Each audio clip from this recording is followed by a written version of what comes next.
ಮಲೆನಾಡು, ಅದರಲ್ಲೂ ತೀರ್ಥಹಳ್ಳಿ, ಅದ್ಭುತ ಕಾಡು, ಅದರ ಮಧ್ಯೆ ಒಂದು ಸುಂದರವಾದ ಮನೆ.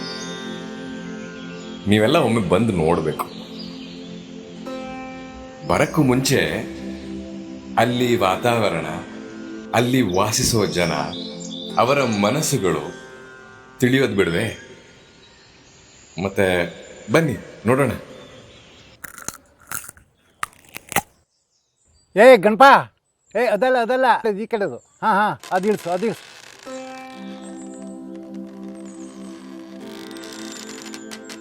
ಹಾ ಅದಿಳ್ಸು.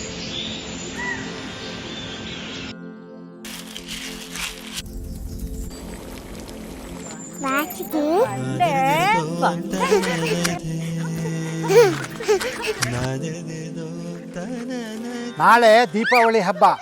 ಆ ಪಟಾಕಿ ಶಬ್ದಕ್ಕೆ ದನಕರುಗಳೆಲ್ಲ ಹೆದರಾವು. ಆ ಕೆರೆ ಪಕ್ಕದಲ್ಲಿ ನಮ್ದಷ್ಟು ಜಮೀನ್ ಐತಲ್ಲ, ಅಲ್ಲಿ ಹುಲ್ ತಗೊಂಡು ಹಾಕು. ಊರಿಂದ ದನಕರ ಎಲ್ಲ ತಗೊಂಡು ಕಟಾಕ, ಆಯ್ತಾ? ಏ ಪುಟ್ಟ, ನಂದು ಕೊಡು.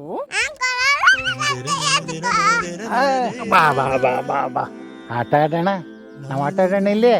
ರೀ ಕೊಡಿ ಇಲ್ಲಿ. ಯಾಕೆ ಹುಡುಗಾಟ ಆಡ್ತಿದ್ರಾ? ಹಾರ್ಟ್ ಆಪರೇಷನ್ ಆಗಿ ಇನ್ನು 1 ತಿಂಗಳು ಸಹ ಆಗಿಲ್ಲ. ಬಾಯಿ ಮುಚ್ಕೊಂಡು ಸುಮ್ಗಿರು. ಹುಡುಗ ಬುದ್ಧಿವಂತಿದೆ. ಅವ್ರ ಅಮ್ಮಗೆ ಹೇಳಾನು. ಓ, ದೀಪಾವಳಿ ಹಬ್ಬ ಕಾಯಿ ಹೋಳಿಗೆನಾ?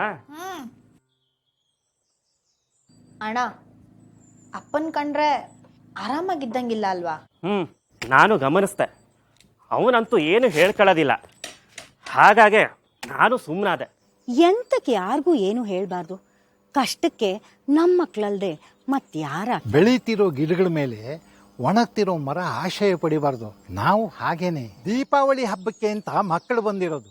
ಅವ್ರ ಸಂಭ್ರಮ ಕಿತ್ಕೊಳ್ಬೇಡ್ವೆ. ಎಷ್ಟು ವರ್ಷ ಆಯ್ತು ನೋಡೋದು ಬಂದು.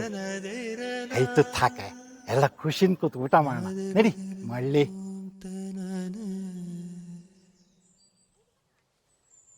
ಅಣ್ಣ, ಅಪ್ಪ ಇರೋ ಆಗ್ಲೇ ಆಸ್ತಿ ಪಾಲಾಗ್ಬಿಟ್ರೆ ಮುಂದೆ ಯಾವ ಕಾಂಪ್ಲಿಕೇಶನ್ಸು ಬರಲ್ಲ ಅಲ್ವಾ? ಹಾಲು ಯಾರಿಗೆ?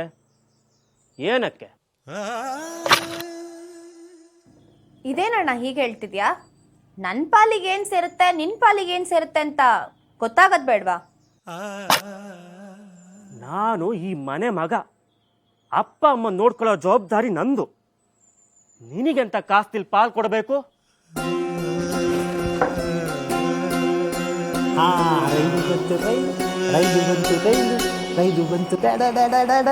ಯಾವ ಬಾಯಲ್ಲ ಮಾತು ಹೇಳ್ತೇನೆ ನೀನು?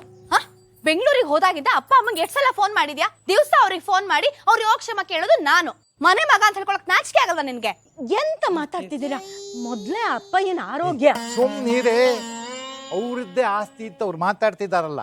ಅದೇನ್ ತೀರ್ಮಾನ ತಗೊಳ್ತಾರ ತಗೊಳ್ಳಿ. ನಿನಗೆ ಯಾಕೆ ಮಾರಾಯ್ತೀಯ? ಏನಂತ ಅಪ್ಪ ಅಮ್ಮನ ಯೋಗಕ್ಷೇಮ ವಿಚಾರಿಸ್ಕೊಂಡಿರೋದು? ಗಂಡವ್ರ ಮನೆ ವಿಷಯ ಮಾತಾಡ್ಕೊಂಡಿರ್ತೀಯ. ನಿನ್ ಗಂಡ IT ನಲ್ಲಿ ಸಂಪಾದನೆ ಮಾಡಿ ಸಖತ್ತ ಮಾಡಿಟ್ಟಿದಾನಲ್ಲ. ದೇವನಹಳ್ಳಿ ಏರ್ಪೋರ್ಟ್ ಹತ್ರ 40-60 ಸೈಟು. ಅದೇ ಒಳ್ಳೆ ಮಲ್ನಾಡ್ ತರ ಇದೆ. ಅರ್ಥೋರಮ ಪ್ರಾಜೆಕ್ಟ್ ತಾನೆ. ಇದಕ್ಕಿಂತ ಅದ್ರ ಬೆಲೆನೇ ಜಾಸ್ತಿ ಇರುವಾಗ ಈ ಆಸ್ತಿ ಮೇಲೆ ಏನಕ್ಕೆ ಕಣ್ಣು ನಿನಗೆ? ನನ್ ಗಂಡನ ಬಗ್ಗೆ ಮಾತಾಡ್ಬೇಡ ಅಂತ ಹೇಳಿ ಇವನ್ಗೆ. ಏಯ್, ನಿನಗೇನೋ ಯೋಗ್ಯತೆ ಇದೆ ಅವ್ರ ಬಗ್ಗೆ ಮಾತಾಡಕ್ಕೆ?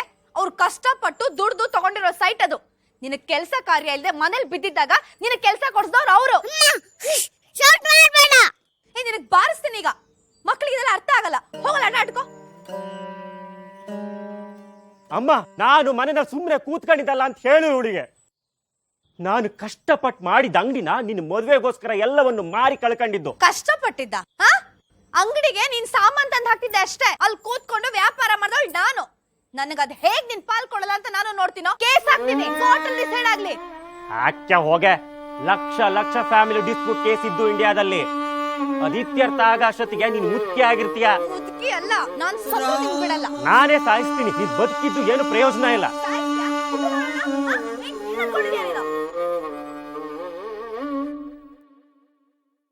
ಅನಂತ, ಏ ಅನಂತ, ಅನಂತ, ಹೇಳು. ಮಗು ಕಾಣಿಸ್ತಿಲ್ಲ. ಮಗು ಎಲ್ಲೂ ಕಾಣಿಸ್ತಿಲ್ಲ.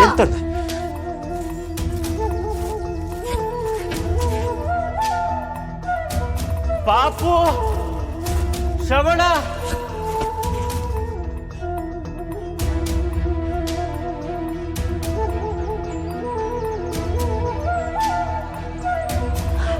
ಪಾಪು ಸಿಕ್ಕಿದ್ನಾ? ಬಾವಿ ಹತ್ರ ಎಲ್ಲ ನೋಡ್ದೆ, ಎಲ್ಲೂ ಕಾಣಿಸ್ತಿಲ್ಲ. ಅಪ್ಪಯ್ಯ ಇಲ್ಲಿ ತೋಟದ ಹತ್ರ ಇರೋ ಕೊಟ್ಟಿಗೆ ಹತ್ರ ನೋಡಿದ್ರ?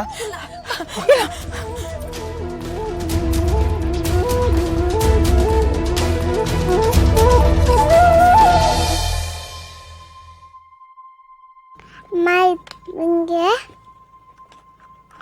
ಮಾಮ ಇದು ನಿಂಗೆ ಇಟ್ಕೋ ಮಾಮ ಇದನ್ನೇ ಇಟ್ಕೋ ಅಮ್ಮ ನನ್ನ ಫೇವ್ರೆಟ್ ನಿಂಗೆ ಮಾಮ ಇದು ನನ್ನ ಬಿಟ್ಟು ನಿಂಗೆ ನನ್ನ ಟಾಯ್ಸ್ ಎಲ್ಲ ಕೊಟ್ಟು ಪ್ಲೀಸ್ ಜಗಳ ಆಡಬೇಡಿ ಪ್ಲೀಸ್.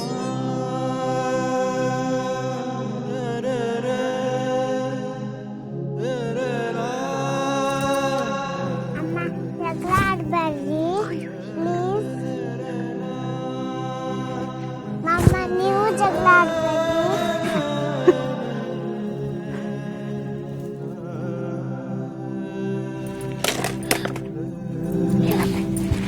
ಬೇರೆ ಏನೋ ಬೇಡ.